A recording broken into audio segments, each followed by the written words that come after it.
बिस्मिल्लाहिर्रहमानिर्रहीम। Fact city के मुअज़्ज़ज़ नाज़रीन अस्सलाम वालेकुम। दोस्तों, मुसलमानों की तारीख़ आज जितनी हौलनाक है, माजी में ऐसा हरगिज़ न था। मुसलमानों की तारीख़ के दो अजीम अदवार, जिनमें से एक मुग़लिया सल्तनत और दूसरा सल्तनत उस्मानिया रहा है। दोस्तों, ये दो मुख्तलिफ सल्तनतें हैं और दोनों के हालात अतवार भी एक दूसरे से मुख्तलिफ हैं। इन दोनों में वाज़ेह फ़र्क देखा और समझा जा सकता है।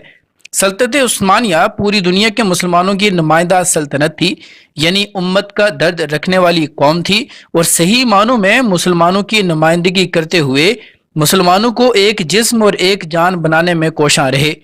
और यही सल्तनत उस्मानिया का खासा भी रहा है। इस खासियत के बावजूद ज़वाल क्यों कर आया, ये सवाल बहुत अहम है। जबकि दूसरी जानब मुगलिया सल्तनत, जिनका असर व रसूख महज बर्रे सगीर तक ही महदूद रहा।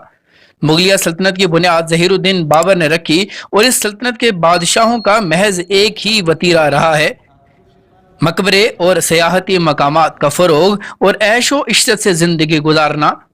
मुगलिया सल्तनत आज इन्हीं मकबरों और सयाहती मकामात तक महदूद रह गई है।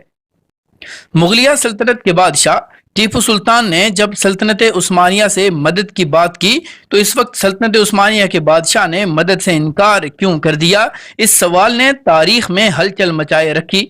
आज वजह जानने की कोशिश भी करते हैं। दोस्तों, बरसगीर में बहुत ही जोशीला और बहादुर मर्द मुजाहिद मैदान में आ चुका था, जिसके तारीखी अल्फाज रहती दुनिया तक याद रखे जाएंगे। उसके अल्फाज थे, शेर की एक दिन की जिंदगी गीदड़ की 100 साल जिंदगी से बेहतर है। हमारे इस मुजाहिद का नाम टीपू सुल्तान था।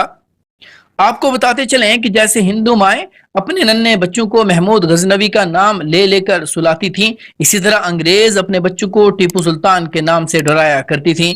टीपू सुल्तान ने जिस तरह फरंगियों का मुकाबला सीना तान कर किया था, आज के दौर में शायद ही कोई मुस्लिम लीडर अंग्रेजों को इस तरह ललकारता हो। वैसे तो सल्तनत मुगलिया फौज के लिहाज से काफी पावरफुल सल्तनत मानी जाती थी, लेकिन जब हुक्मरान अय्याश परस्त हों तो सारी सल्तनत की साख खोखली हो जाया करती है। टीपू सुल्तान की फरंगियों से जंग जारी थी। टीपू सुल्तान ने सल्तनत उस्मानिया के सुल्तान अब्दुल हमीद से मदद मांगने का ऐलान किया और अपना एक बहुत ही काबिल एतमाद मुजाहिद इस्तांबुल रवाना किया, ताकि वो टीपू सुल्तान का खत सलमान को पहुंचा सके। टीपू सुल्तान ने इस खत में मदद मांगने के साथ साथ एक ऑफर भी दी थी कि अगर आप इस जंग में हमारे साथ खड़े होते हैं तो फिर हम हिजाज मुकद्दस का आधा खर्चा उठाया करेंगे।